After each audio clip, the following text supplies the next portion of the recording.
Special deal from OneXBet. Scan the QR code and claim your special offer. Glad to have you with us here, mga kaliga. Ken Pangilinan with Javi Palanya at courtside, Miss Sydney Crespo. And you see the quarter scoring 2011 for San Juan, 2017 naman for Pasig City. Bagyan nakabawi in that period, but in the third, +10 ang San Juan to erect the 16-point lead they currently have right now, 58-42. And Pasig City out of the halftime break was shooting 32.4%. Oh my goodness. One of the good things that he can do is also pass the basketball. Ito si Aldrich Ramos is showing us what he can do on the floor here para sa San Juan. I was under the impression that he was trying to fit in, but that didn't seem like the case on that last play. Gino Jaime, just only the third triple para dito sa Pasig. And what I was saying earlier, Pasig City was shooting 32.4% at halftime. And San Juan managed to bring that percentage down to as low as 28% at the end of the third quarter. That's just a testament to their defense, which has been amazing so far. But Warlo Batak and Pasig City trying to mount a run to start the fourth quarter. Success of the game brought to you by OneXBet, the title sponsor of the MPBL. Your choice, your victory. Feel more game with OneXBet. Two veterans connecting there. Aldrich Ramos finding Papa Ray. Imagine how many years of basketball experience between those two. Yeah. It's still playing at a high level here in the MPBL. Lalo si Papa Ray, since 1998 with the Negros Slashers in the NBA. 27 years later, still alive and kicking dito sa MPBL. My goodness. Galinato gives it up to Dico Pangaliban. 10 seconds on their shot clock. Pangaliban pulls it back out. Fires a free. No good. Running start for Keith Pido. Pido, no good. Hugnatan snares the rebound. Galinato, Villapando, Hugnatan, Ramos, and Pangaliban. The unit for Coach Alex Angeles. Playing without Orlan Wamar today. Galinato. Pretty much automatic when you give him that kind of space. 63-46. Jerome Garcia, Lester Reyes, Chito Jaime, Keith Pido, and Warlo Batak naman for Coach Aldrin Morante. Jaime, no. Hugnatan with another board. Villapando falls down on the floor and he traveled. Substitutions, AC Soberano comes in and Arvin Gamboa for San Juan. For Kenneth Villapando. Rocky Asidre naman ang papasok para dito sa Pasig City, replacing Keith Pido. Warning on number 15, Arvin Gamboa, for violating the uniform protocol. No, one guy I haven't seen here in the second half for Pasig City has been Robbie Manalang. You're right. Diba?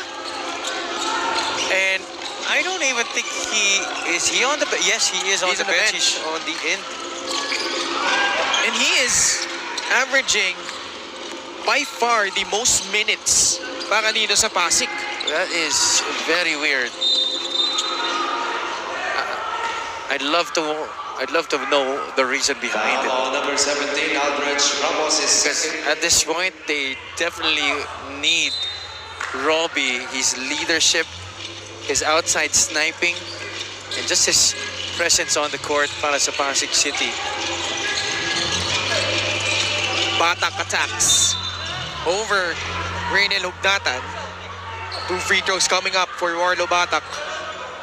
foul on number 21. And I'd also like to follow that up with, Personal foul. Keith Pido hasn't been doing a tremendous job quarterbacking here in the second half for Pasig City. So I don't understand why Coach Aldrin still continues to stick with him. Kasi kung titignan mo yung Pasig, hindi I think may injury ba to si Robbie Manalang. He's clutching on to his right thigh. Osbod Encarnado having a long look because Pasig down by 16 points, 63-47. Galinato attacks the closeout and goes for that mid-range jumper. He's been steady here in the second half. Ito si John Galinato. Catch and shoot or off the bounce. He's been very dependable to knock down shots.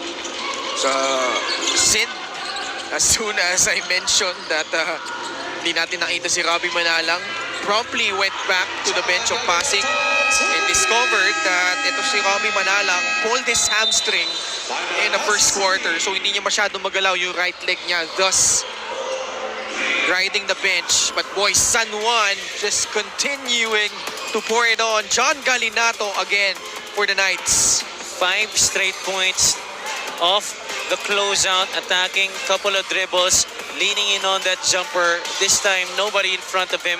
Catch and shoot, top of the circle, bottom para kay John Galinato. This is now a 21-point lead for the Knights. The steal of that Pasig City turnover. Gamboa though fails to finish. Bata crossover, kick out pass. Garcia too strong on that free. And you know, Pasig City lives and dies by that three-point shot, and that three-pointer has failed them miserably here in the second half. Yeah, they were 11 out of 34 against Basilan. That's 32.4%. Tonight, only 3 out of 21. A measly 14% from the outside for Pasig.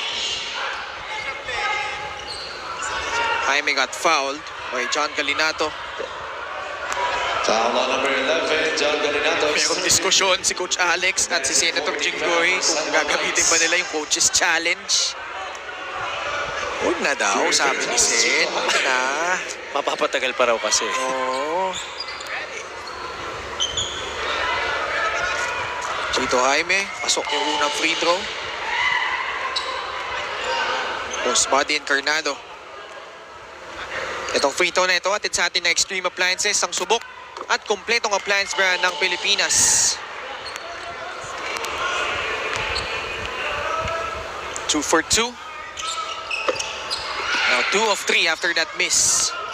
Yeah, one of the toughest challenges for any team is really to try and still play good, intense defense and try to prevent your opponent from scoring habang ikaw hindi ka rin nakakapagpapuntos.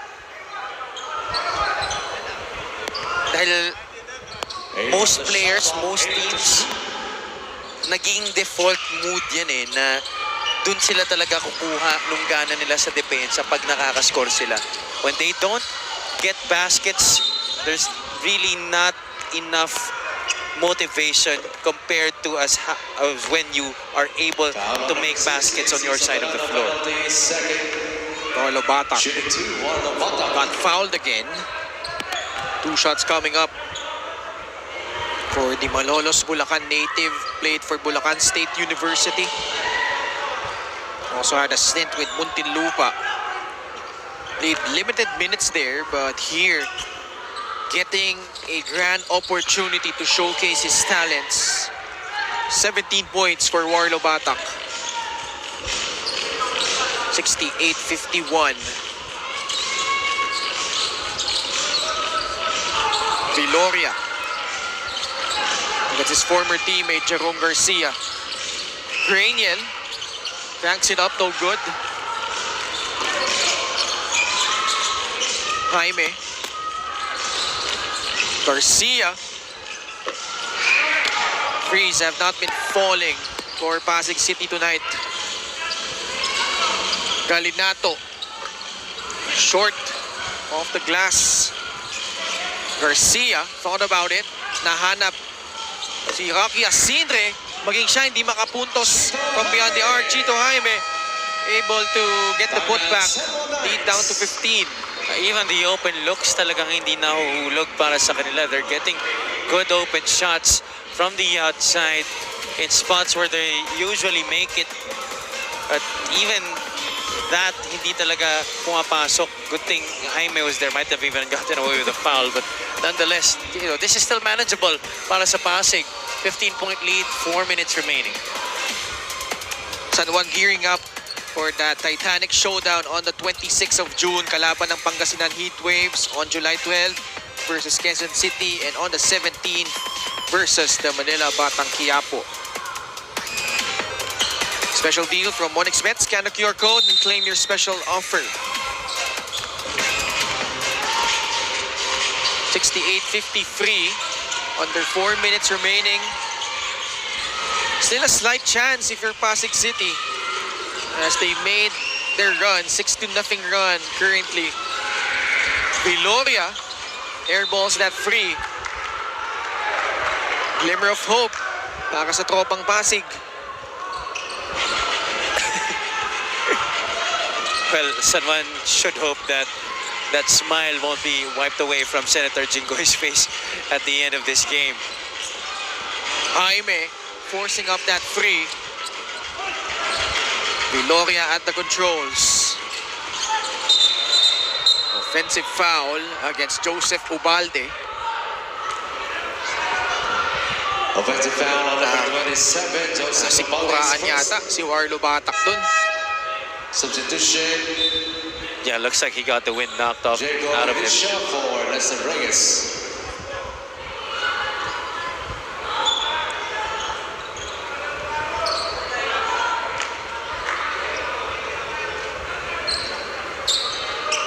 So Batak gets up.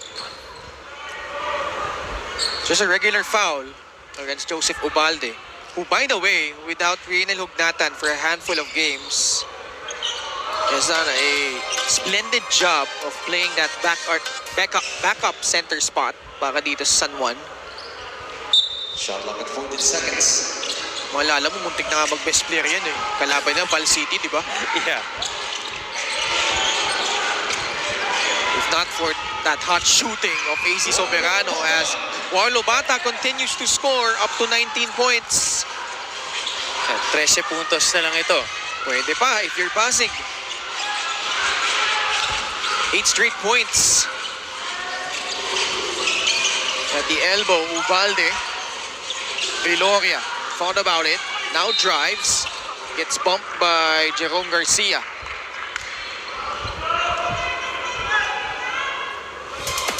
Play of the game brought to you by 1xBet, the title sponsor of the MPBL. Your choice, your victory. Feel more game with 1xBet. Upper body strength being shown there by Warlo Batak after getting hit with the offensive foul by Ubalde.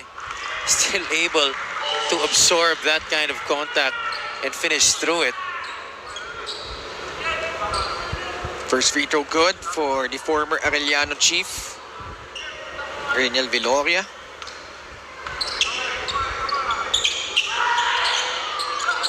Way short on the second.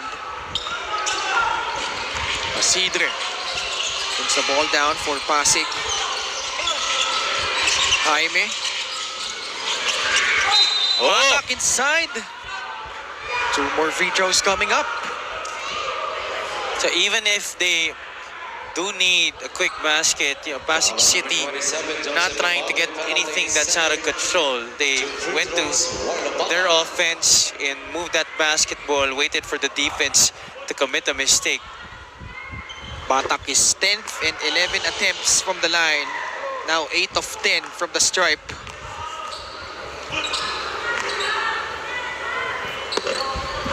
Nine out of 11 now. 82%.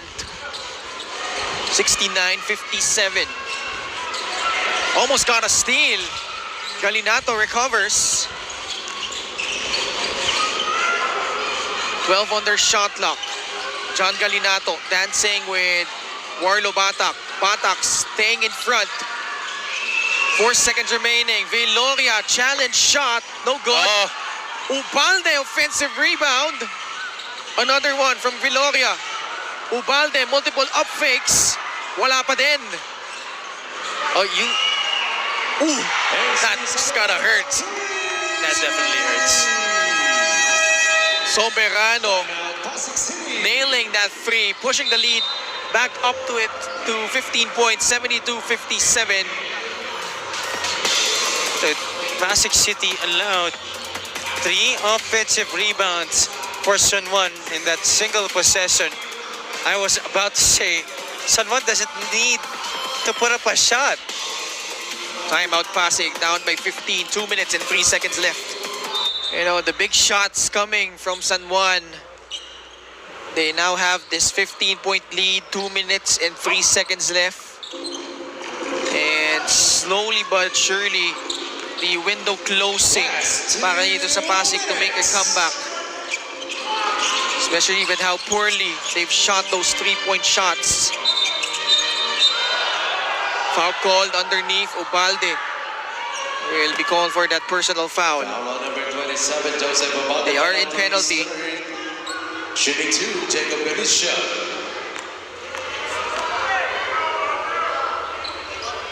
Galicia at the line. Good on the first.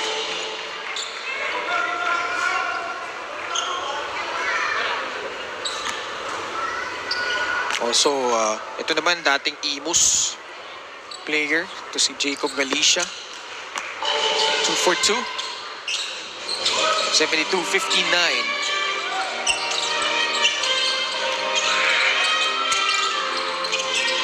Galinato whips a pass to AC Soberano. Pasig still battling. Gamboa, short stab is good. Well, if you're Coach Aldrin Morante, at least you still appreciate the effort your boys have been showing. Also, that just came a little too late para sa Pasig City. Only their 3rd 3-pointer tonight. Chito Jaime with 17 points. 74-62. Soberano off that screen. Rolls out. Batak with another board. Pushing it. Asidre. Batak. Garcia puts it up. Wala pa din. Jerome Garcia is 0 of 5 from beyond the arc. San Juan. Ubalde at the post. Fadeaway jumper, no! Ito talaga yung oras na binibigyan nila sila ng bola. Batak, masyadong malakas. Galicia, wala pa din. Jacob, the adjustment on that shot, lead down to 10, but only 30 seconds left. And San Juan, again, just doing their job. Gamboa got fouled by Galicia. Yeah, only their 2nd team foul, so no free throws yet para dito sa San Juan. 2nd team foul. You know, not that star-studded lineup we're so used to seeing, like teams like Nueva Ecija, Abra. But still impressive. 14-1. Soberano has found the stroke after a poor start to the season. And their 5th straight win as well. Yeah. Jaime almost putting in that shot from half court, but that's gonna do it for this game. A lot transpired, especially in the first half. Aldrich Ramos finally got his opportunity to play here in the MPBL, had 4 points. And the San Juan Knights able to get this one over Pasig City, who was coming in, have won 4 of their last 5 games.